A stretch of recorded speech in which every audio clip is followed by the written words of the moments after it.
News18 Kannada ಡಿಜಿಟಲ್ಗೆ ಸ್ವಾಗತ. ನಾನು ಬಸವರಾಜ ಹರನಹಳ್ಳಿ, ಬಳ್ಳಾರಿ ಜಿಲ್ಲಾ ವರದಿಗಾರ.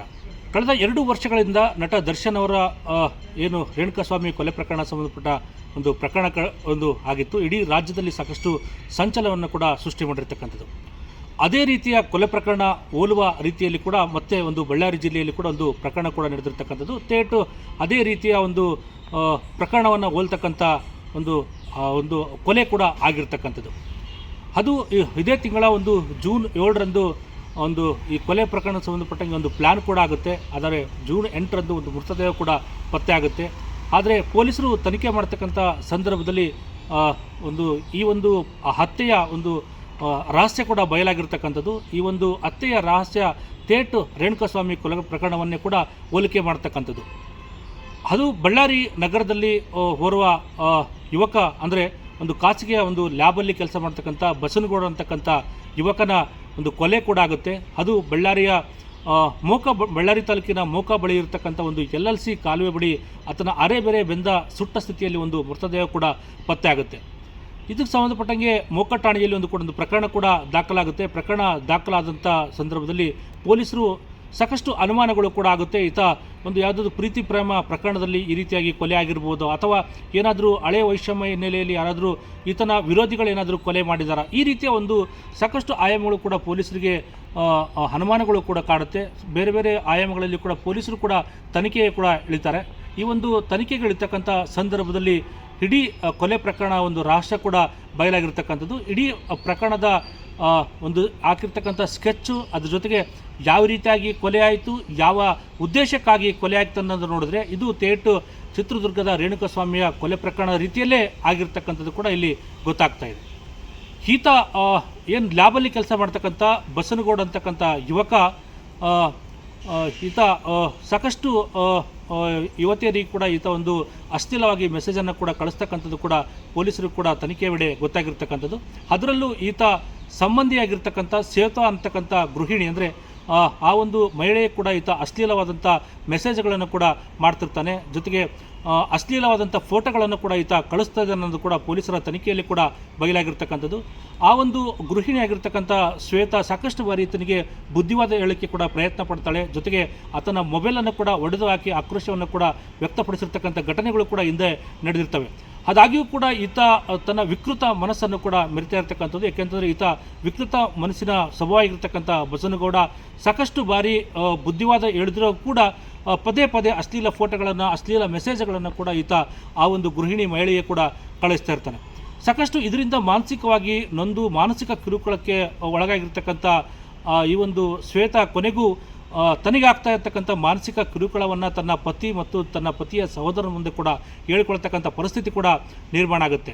ಅದಾದ ನಂತರ ಈತನ ಕೊಲೆಗೆ ಸ್ಕೆಚ್ಚನ್ನು ಕೂಡ ಹಾಕಲಾಗುತ್ತೆ. ಜೂನ್ 7ರಂದು ಶ್ವೇತಾ ದೂರವಾಣಿ ಕರೆ ಮಾಡಿ ಈತನ ಮೋಕ ಬಳಿಯನ್ನು ಕರೆಸ್ಕೊಂಡ ನಂತರ ಅಲ್ಲಿರ್ತಕ್ಕಂಥ ಈತನ ಶ್ವೇತಳ ಪತಿ ದೊಡ್ಡ ಬಸನಗೌಡ ಮತ್ತು ದೊಡ್ಡ ಬಸನಗೌಡನ ಸಹೋದರ ಆಗಿರ್ತಕ್ಕಂಥ ವಿಜಯ್, ಇವರೆಲ್ಲರೂ ಸೇರಿ ತನಗೆ ಹಗ್ಗದಿಂದ ಕತ್ತಿಗೆ ಹಾಕಿ ಇಸುಕಿ ಅಲ್ಲಿ ಕೊಲೆ ಮಾಡ್ತಾರೆ. ಆದರೆ ಈ ಕೊಲೆ ಆದ ನಂತರ ಇದು ಸಾಕ್ಷ್ಯಗಳನ್ನು ನಾಶಪಡಿಸಬೇಕು ಅನ್ನೋಷ್ಟರಲ್ಲಿ ಕೂಡ ಆ ಮೃತದೇಹವನ್ನು ಕೂಡ ಸುಮಾರು 10 ಕಿಲೋಮೀಟರ್ ದೂರದಲ್ಲಿ ಈ ಮೃತದೇಹವನ್ನು ತೆಗೆದುಕೊಂಡು ಹಾಕಿರ್ತಕ್ಕಂಥದ್ದು. ಅಷ್ಟಕ್ಕೂ ಸುಮ್ಮನಿರಲಾರದೆ ಮೃತದೇಹವನ್ನು ಕೂಡ ಸುಟ್ಟು ಹಾಕಬೇಕು ಅನ್ನೋಷ್ಟರಲ್ಲಿ ಕೂಡ ಪ್ಲಾನನ್ನು ಕೂಡ ಆಗುತ್ತೆ. ಜೊತೆಗೆ ಮಾರನೇ ದಿನ ಈತನ ಮೃತದೇಹ ಕೂಡ ಪತ್ತೆಯಾದ ನಂತರ ಸಂದರ್ಭದಲ್ಲಿ ಕೂಡ ಪೊಲೀಸರು ತನಿಖೆ ಆರಂಭ ಮಾಡ್ತಾರೆ. ಆದರೆ ದೊಡ್ಡ ಬಸನಗೌಡ ಯಾರ್ಯಾರ ಜೊತೆಗೆ ಹೆಚ್ಚು ಈತನ ದೂರವಾಣಿ ಮೂಲಕ ಯಾರ ಜೊತೆಗೆ ಹೆಚ್ಚು ಮಾತಾಡ್ತಾ ಇದ್ದಾನೆ ಸಂಬಂಧಪಟ್ಟಂಗೆ ಮಾಹಿತಿಯನ್ನು ಕಲೆ ಹಾಕ್ತಾರೆ. ಜೊತೆಗೆ ಲ್ಯಾಬಲ್ಲಿ ಇರ್ತಕ್ಕಂಥ ಸಿಬ್ಬಂದಿಗಳನ್ನು ವಿಚಾರಣೆ ಕೂಡ ಮಾಡ್ತಾರೆ. ಈತನ ವಾಟ್ಸಪ್ಪನ್ನು ಪರಿಶೀಲನೆ ಮಾಡಿದಾಗ ಹೆಚ್ಚು ಯಾರ ಜೊತೆಗೆ ಚಾಟ್ ಮಾಡಿದೆ ಅನ್ನೋದು ಕೂಡ ಗೊತ್ತಾಗುತ್ತೆ.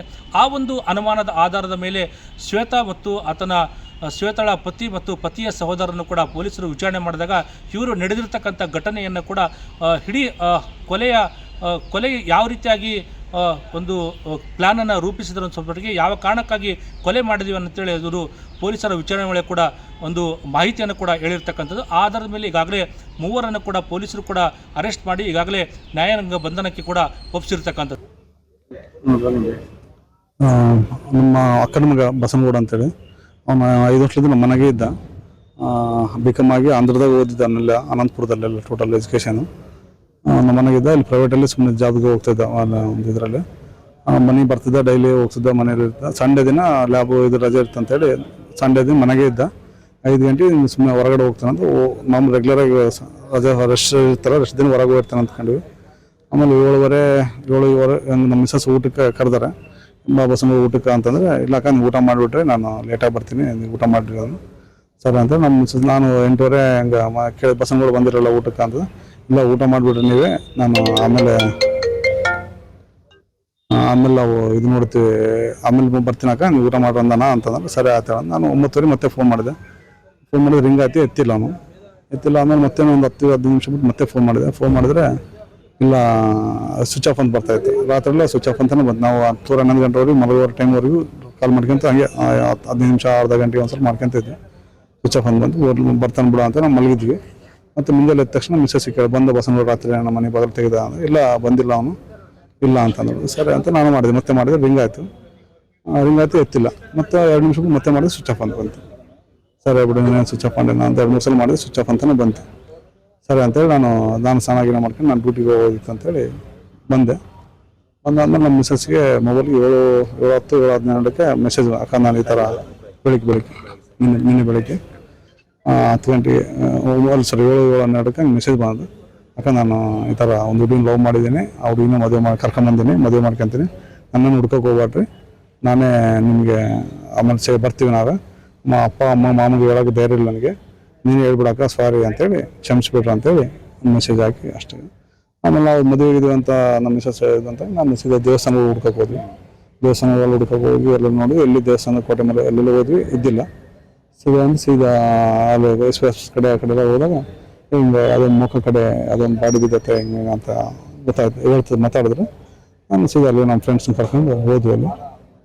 ಹೋದ್ರೆ ಅದಕ್ಕೆ ತಂಬಳ್ಳಿ ಊರು ಆದ್ಮೇಲೆ ಕಾಲುವೆ ಮೇಲೆ ಬಾಡಿ ನೋಡಿದ ತಕ್ಷಣ ನಮ್ಮ ಮಳೆಯಿಂದ ಐಡೆಂಟಿಫೈ ಮಾಡಿ ನಮ್ಮ ಮಳೆಯನ್ನೇ ಇವರು ಅಂತಂದು. ಅದಾಗ್ಬಿಟ್ಟು ಪೊಲೀಸರೆಲ್ಲ ಇದು ಮಾಡಿದ್ರು. ಸರಿ ಆಯ್ತು ಅಂತೇಳಿ ನಮ್ಮ ಮತ್ತೆ ಬಂದು ಪೊಲೀಸ್ ಸ್ಟೇಷನ್ ಕಂಪ್ಲೇಂಟ್ ಕೊಟ್ಟು ಅವ್ನಿಗೆ ನ್ಯಾಯ ಕೊಡಿಸ್ಕೊಡ್ರಿ ಅಂತೇಳಿ ಕೇಳಿದ್ವಿ. ಅನುಮಾನ ಯಾಕೆ ನಮಗೆ ಒಂದು ದಿವಸ ಹೇಳಿಲ್ಲ, ಒಂದು ದಿವಸ ಇದು ಮಾಡ್ತಿಲ್ಲ, ಆ ಥರ ಲವ್ ಇದು ಬಂದಿಲ್ಲ. ಸರ್ ನ್ಯಾಯ ಕೊಡಿಸ್ಕೊಡ್ರಿ, ಅವ್ನಿಗೆ ಯಾರು ಇದು ಮಾಡಿದಾರೆ ಅವ್ನಿಗೆ ಮಾಡಿಸ್ಕೊಡ್ರಿ ಅಂತ. ಬಲ್ಗುಡ್ಡ, ಇದು ಅನಂತಪುರ ಡಿಸ್ಟಿಕ್, ಕಣಕಲ್, ಅದು ರಾಯದುರ್ಗ ತಾಲೂಕು, ಮಬ್ನ ಮಂಡಲ. ಇಲ್ಲ ಲಾಸ್ಟ್ ಬಾರ್ಡರ್ ಕರ್ನಾಟಕದಿಂದ 1/2 ಕಿಲೋಮೀಟರ್ ದೂರ ರಾಯಪುರ ಅಂತ ಬರುತ್ತೆ. ಅದಾದಮೇಲೆ ಒಂದು 1/2 ಕಿಲೋಮೀಟ್ರ್ ಕರ್ನಾಟಕ ಆಂಧ್ರ ಬಾರ್ಡ್ರು. ಮೋಹನ್ಗೌಡ ಅಂತ ಅವ್ರ ಅಪ್ಪನ ಹೆಸರು, ನಮ್ಮ ಅಕ್ಕನ ಹೆಸರು ಲಕ್ಷ್ಮೀದೇವಿ. ಬಲ್ಗುಡ್ಡ ಅಂತ ವ್ಯವಸಾಯ ಮಾಡಿ ಓದಿದ. ಒಂದು ಊರಾಗ ಉದ್ದರೆ ಸುಮ್ಮನೆ ಕೆಟ್ಟ ಹೋಗ್ತಾನೆ, ಏನಾದರೂ ಇಲ್ಲೇ ಕರ್ಕೊಂಡ್ಬಂದು ಜೀವನ ಪ್ರೈವೇಟ್ ಇದರಲ್ಲಿ ಕೆಲಸಕ್ಕೆ ಸೇರಿಸಿ. ಅಂದರೆ ಈ ರೀತಿಯಾದಂಥ ವಿಕೃತ ಮನಸ್ಸಿನ ಬಸನಗೌಡ ಆ ಒಂದು ಗೃಹಿಣಿ ಮಹಿಳೆಗೆ, ಅಂದರೆ ಗೃಹಿಣಿ ಮಹಿಳೆ ಬೇರೆ ಯಾರೂ ಅಲ್ಲ ಕೂಡ ಈತನಿಗೆ ಒಂದು ಯಾವುದೋ ಒಂದು ಮದುವೆಯಲ್ಲಿ ಪರಿಚಿತರಾಗ್ತಾರೆ, ಅವರು ಕೂಡ ಸಂಬಂಧಿಕರೇ ಕೂಡ ಆಗಿರ್ತಕ್ಕಂಥದ್ದು. ಇಷ್ಟೆಲ್ಲ ಸಾಕಷ್ಟು ಬುದ್ಧಿವಾದ ಹೇಳಿದ್ರು ಕೂಡ ಈ ವಿಕೃತ ಒಂದು ಮನಸ್ಸಿನ ಬಸನಗೌಡ ಈ ರೀತಿಯಾಗಿ ಅಶ್ಲೀಲ ಮೆಸೇಜ್ಗಳನ್ನು, ಅಶ್ಲೀಲ ಫೋಟೋಗಳನ್ನು ಕಳಿಸೋಕೆ ಹೋಗಿ ಈಗ ಜೀವ ಕಳೆದುಕೊಳ್ತಕ್ಕಂಥ ಪರಿಸ್ಥಿತಿ ಕೂಡ ನಿರ್ಮಾಣ ಆಗಿರ್ತಕ್ಕಂಥದ್ದು.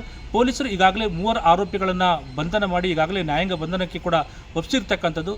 ಇಡೀ ಈಗ ಈ ಬಸನಗೌಡನ ಕುಟುಂಬ ಕೂಡ ಕಣ್ಣೀರಾಗ್ತಕ್ಕಂಥ ಪರಿಸ್ಥಿತಿ ಕೂಡ ನಿರ್ಮಾಣ ಆಗಿರ್ತಕ್ಕಂಥದ್ದು.